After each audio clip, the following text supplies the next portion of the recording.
இத்தனை உரித்தாக்கிக் கொள்வது உங்கள் கனிமொழி. எல்லாரும் நல்லா இருக்கீங்களா? கண்ணு தெரியல நினைச்சிடாதீங்க. தன்னோட பலம் தெரியாம யாருக்கிட்டையும் நம்ம தேவையில்லாம மோதக்கூடாது. ஏன் தெரியுமா? ஒரு காட்டுக்கே மிகப்பெரிய ஒரு சிங்கம். அதான ராஜா நம்ம சொல்லிட்டு இருக்கோம். அதுக்கு திடீர்னு ஒரு நாள் டவுட் வந்துருச்சு. நம்ம ராஜான்னு நமக்கு தெரியும். காட்டுல இருக்க விலங்குகளுக்கு தெரியுமா இது? அப்படின்ட்டு செக் பண்றதுக்காக சிங்கம் என்ன பண்ணிருக்குன்னா, காட்டுல இருக்க ஒவ்வொரு மிருகங்களையா போய் சீண்டி பாக்குறதுக்காக போணுச்சு. ஆக்சுவலி செக் பண்ணதான் போணுச்சு. ஆனா அது வெளியில தெரியக்கூடாதுன்றதுக்காக சீண்டி பாக்குறதுக்காக டீஸ் பண்றதுக்காக போணுச்சான். போற வழியில பாத்தீங்கன்னா ஒரு பாம்பு இருந்திருக்கு. ஏய் இல்ல, காட்டுக்கு யார் ராஜா? பாம்பு பயந்துட்டே சொன்னிச்சா, நீங்க தான் ராஜா அப்படின்னுச்சான். டக்குன்னு போற வழியில பார்த்தா ஒரு மானை பார்த்துச்சான். ஏய் நெல்லு, காட்டுக்கு யார் ராஜா அப்படின்னு கேட்டுச்சான். நீங்க தான் ராஜா அப்படின்னு சொல்லி சொல்லிச்சான். Very good. உன் பிள்ளைகிட்ட கேட்டியா யார் ராஜான்னு கன்ஃபார்ம் பண்ணிட்டியா? நீங்க தான் ராஜா, நான் சொல்லி கொடுத்தா வளர்த்துற ராஜாவே அப்படின்னதும் அந்த பயம் இருக்கட்டும் அப்படின்ட்டு போயிட்டே இருந்துச்சான். ஒரு புலி வந்துச்சான். புலி வந்து நமக்கு சரி மண்ணுக்கு நிக்கக்கூடிய ஒரு விலங்காச்சை, அதுக்கு தான் குத்து கேட்டலாம் அப்படின்ட்டு, ஹாய் புலி நெல்லு அப்படின்னு சொல்லுங்க ராஜா அப்படின்னுச்சான். அப்ப அவன் நிதானத்துலதான் இருக்கான். அப்ப இவனும் ஒத்துக்கிட்டா நம்ம தான் அந்த காட்டுக்கு ராஜா அப்படின்னு ரொம்ப சந்தோஷமா போனுச்சான். இது எல்லாத்தையும் ரொம்ப நேரமா ஒரு யானை வாட்ச் பண்ணிட்டு இருந்துச்சான். ஓ, கதை அப்படி போகுதா அப்படின்னு சொல்லிட்டு பக்கத்துல சிங்கம் வர்றதை பார்த்த யானை ரொம்ப அலர்ட் ஆகி நின்றுச்சு. வாடா மகனே அப்படின்னு மனசுல நினைச்சுட்டு இருந்துச்சான்.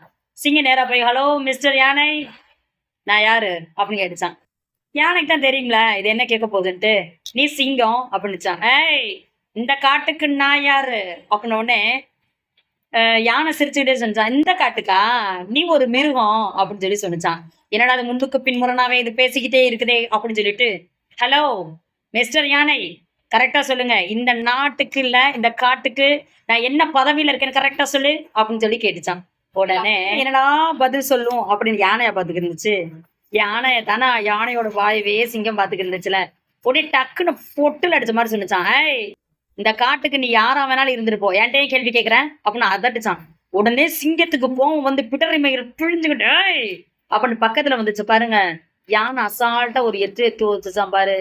சிங்கம் ஓடி போய் பக்கத்துல இருந்த பாறை மேல டம்முன்னு மோதி அப்படின்னு மண்டையெல்லாம் இருட்டிக்கிட்டு முதுகுல உடஞ்சு கீழே விழுந்துருச்சான். உடனே யானை பக்கத்துல போனுச்சான். சொல்லட்டுமா நீ யாருன்னு இந்த காட்டுக்கு அப்படின்னு கேட்டுச்சான்.